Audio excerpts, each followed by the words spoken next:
Bonjour et bienvenue à cette vidéo sur les ouvertures d'échecs de Quantum Strategies.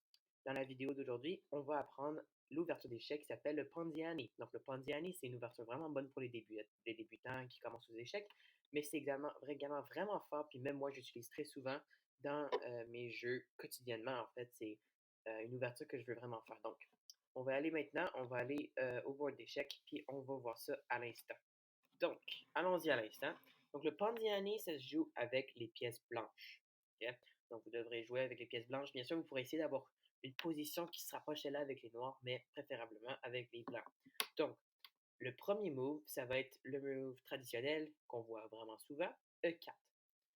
Puis, justement, c'est tellement un move traditionnel, c'est tellement des moves que les gens vont jouer naturellement, que ça fait que cette ouverture est vraiment bonne parce que vous verrez que vos positions se ressemblent beaucoup, donc vous saurez quoi faire lorsque ça viendra.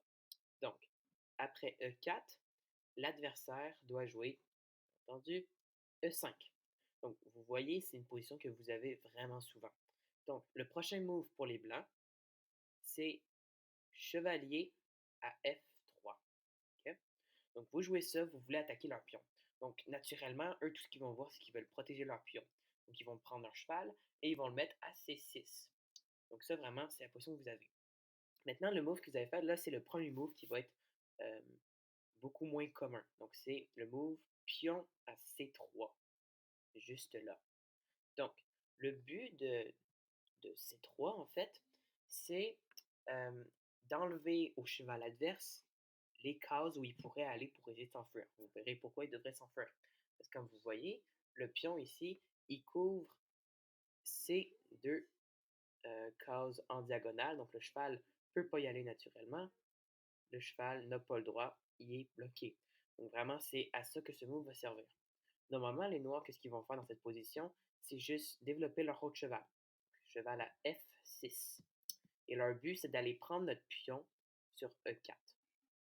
C'est ça qu'ils veulent faire. C'est leur but. Donc, ça va peut-être vous surprendre, mais on ne va pas essayer de protéger le pion ici. On va pousser le pion D4. C'est ça qu'on va faire. Donc, je vais vous montrer en premier qu'est-ce qui arrive lorsque le cheval adverse prend le pion sur E4. Et après, je vous montrerai. Oh, je sais pas ce qui se passe. Excusez-moi. Bon, c'est ça. Et après, je vous montrerai qu'est-ce qui se passe s'ils font un autre move que celui-là. C'est bon? Donc, allons-y. Si le cheval prend le pion sur E4. Donc, qu'est-ce qu'on fait dans cette position? Donc, ça, vraiment, ça va être la position idéale. Donc, le premier move que je vais vous montrer, c'est la position que vous voulez absolument avoir. Donc, si ça arrive, vous poussez le pion. Ok? Pion à D5. Vous allez attaquer le cheval. Et là, vous voyez à quoi ça servait de pousser notre pion sur C3 maintenant. Donc, ça servait vraiment à empêcher le cheval de venir s'approcher de pouvoir s'enfuir. Si le cheval va ici, oh, excusez-moi, bon, ben, c'est vraiment simple, on va là. Il n'y a rien de plus simple. Le cheval est complètement piégé. Donc, naturellement, les noirs ne veulent pas faire ça. Les noirs ne vont pas reculer. Je vous montrerai qu'est-ce qui se passe s'ils reculent, mais parce que vraiment, c'est vraiment mauvais. Et sinon, ils ont juste gaspillé un mouvement lorsqu'ils ont développé leur cheval au début de la partie. Donc, normalement, ils vont aller là. Okay? Donc, le cheval, normalement, va aller à E7 pour essayer de s'enfuir. Et maintenant, le prochain mot dans cette position, ce serait de reprendre le pion. Okay? Donc là, vous étiez en bas d'un pion, l'adversaire est en train de gagner en matériel, mais là, vous êtes en train de reprendre l'avantage. Donc, rendu là, la plupart du temps, l'adversaire, qu'est-ce qu'il va essayer de faire? C'est d'essayer, ils aiment pas ça, ils aiment pas le cheval qui est là au centre du plateau, donc ils vont essayer de le chasser. Donc, la plupart du temps, ils vont pousser le pion à D6. Dans cette position, on ne va pas bouger le cheval, on va donner un échec avec le fou à B5.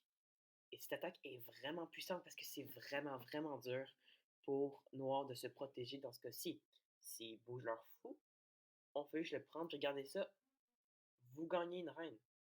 C'est aussi simple que ça. Ensuite, si à la place ils poussent le pion, vous prenez avec ce pion, comme ça, et ça n'a pas d'importance s'ils prennent avec le cheval ou ce pion, vous prenez avec votre cheval, vous attaquez la reine, et la reine est obligée de bouger. Donc vraiment, ici, il fait juste prendre votre cheval, et voilà, en échec, et au prochain tour, vous gagnez la tour. Et en fait, dans cette position, vous ne devriez même pas prendre la tour. Si vous vous demandez, vous pouvez mettre sur pause, essayer de voir ce serait quoi le meilleur move. Donc allez-y, n'hésitez pas.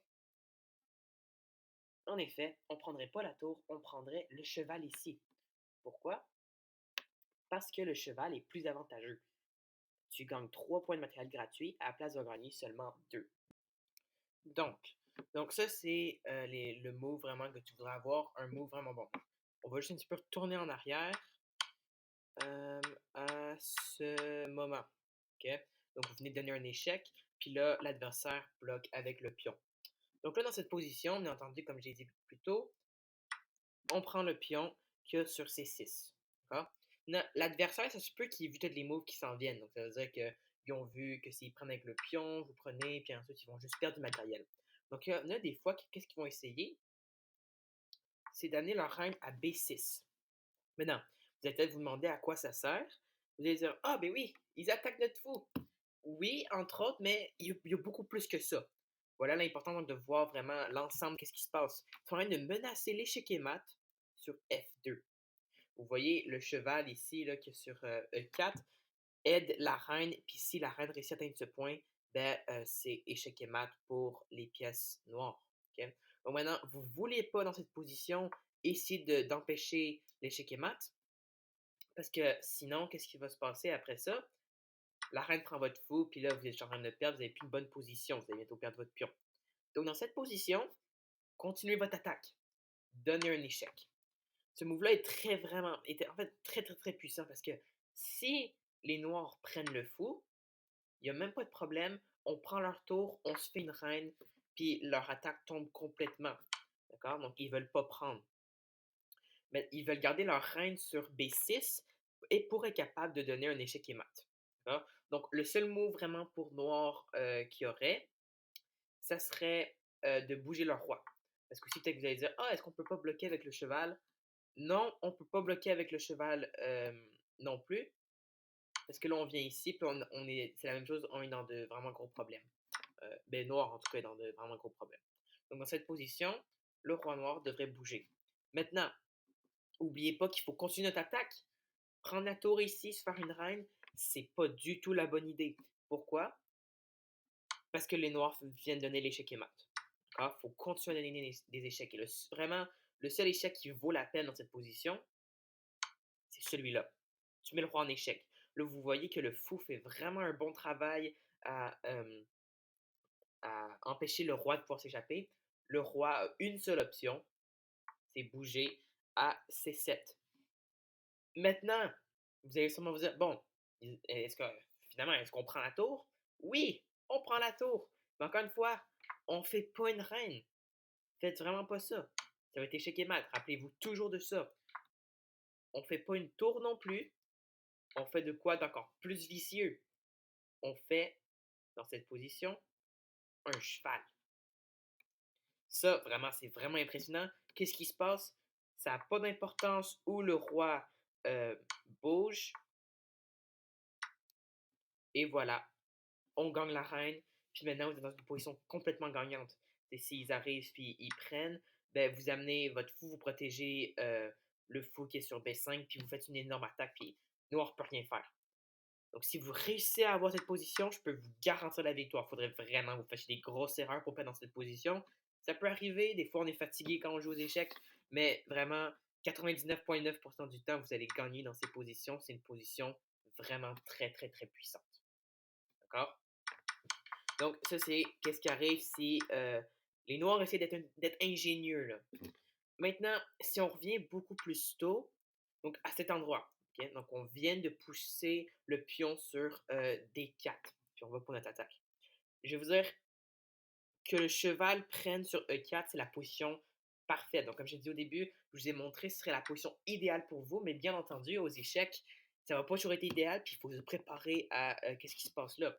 La plupart du temps, dans la plupart des temps où j'ai joué, Noir, qu'est-ce qu'ils ont fait? Ils ont vu ça, ils sont comme, OK, je veux gagner un pion. Donc, ils prennent notre pion sur des cartes en premier.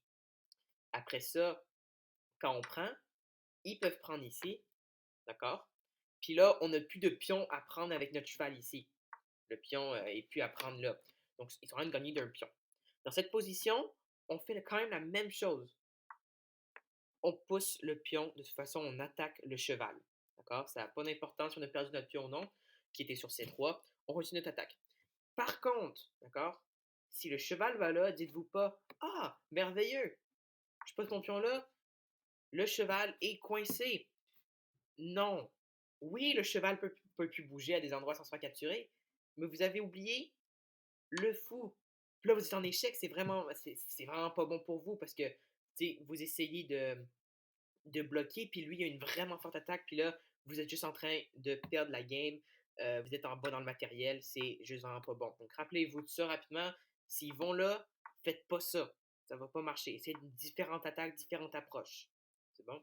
Donc, ça, c'est assez clair. Maintenant, dans cette position, probablement, je ferais peut-être quelque chose comme ça. C'est risqué de développer sa reine comme ça aussi vite, mais ça attaque le cheval qui est sur A5 et le cheval sur E4. Donc, c'est très puissant. Et je pense pas que Noir a vraiment de grandes possibilités pour pouvoir se protéger dans cette position. D'accord? Donc, vraiment, il faut penser à ces moves-là. Maintenant, encore une fois, si le cheval va derrière, vous faites la même chose, sauf que cette fois, vous ne gagnez pas de pion. Vous pouvez quand même aller là, ça va quand même marcher. S'il pousse, vous faites la même attaque que tantôt. Maintenant, ça se peut quand vous ayez là que les noirs, ils poussent ce pion-là. Mais là, bien entendu, vous n'avez plus la diagonale d'ouverte pour votre fou de donner un échec. Donc ça, c'est risqué. Puis votre cheval est en danger. Donc, puis surtout, allez pas donner un échec. Vous dites, ah, oh, ils ont ouvert une diagonale. C'est pas une bonne idée parce qu'après qu'ils bloquent, vous allez perdre votre cheval pour sûr. Puis vous pouvez pas vous dire de prendre là, oui, vous gagnez un pion, mais ils reprennent avec leur cheval. Puis dans cette position, ils sont tout à fait corrects. Noir peut encore gagner dans cette position. Donc vraiment, faire attention. Euh, donc, c'est ça. Maintenant, ça va arriver des fois que certains joueurs, avant de prendre, qu'est-ce qu'ils vont faire? Ça va être ce move. D'accord? Maintenant, ce move est quand même. Il faut abandonner l'idée du Ponziani. Dans cette position, c'est juste trop compliqué. Vous ne pourrez pas parce qu'ils ont ouvert une quand même forte. Vous ne pouvez pas prendre le pion. OK, ça ne servait à rien. La reine est là. OK, puis il commence à avoir une attaque vraiment forte. Donc ça, c'est assez dur.